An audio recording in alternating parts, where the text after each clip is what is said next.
কিন্তু মেখে বসিয়েছি, আপনাদেরকে দেখিয়েছিলাম।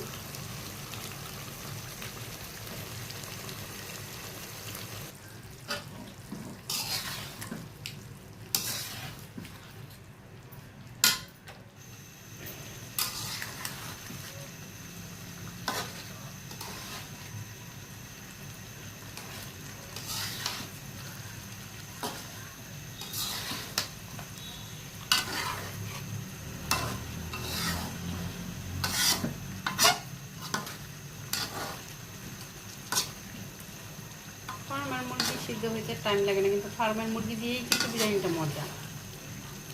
পাকিস্তানি যেটা আমরা রোস্ট খাই, অ্যাকচুয়ালি ওটা দিয়ে কিন্তু বিরিয়ানি মজা লাগে না, কারণ ওটাতে মাংস কম, তো তাই একটু বিরিয়ানিতে একটু মাংসটা বেশি হলে ভালো লাগে।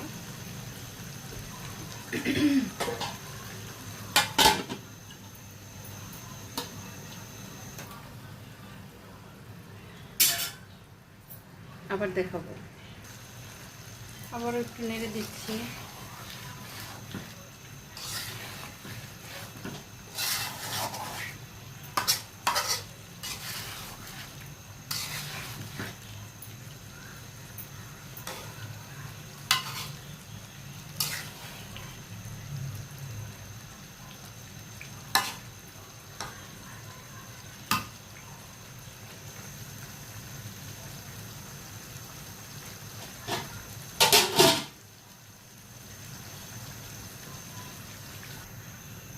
দেখেন আলুটা একদম সিদ্ধ হয় নাই, মুরগিটা একদম বেশি সিদ্ধ হয়ে গেছে, এই জন্য মুরগিটা তুলে ফেলছি।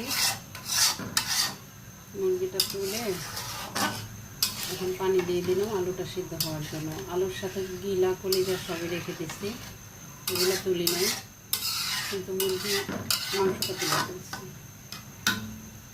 এটা আবার পানিটা শুকানোর পরে ওটা আবার দিয়ে দিব।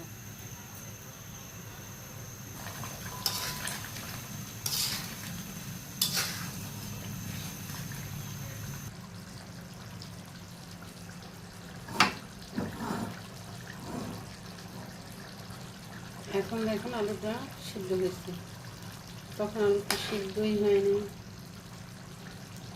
সিদ্ধ করার জন্য আবার মুরগিটাকে তুলে তারপর পানি দিয়ে সিদ্ধ করলাম।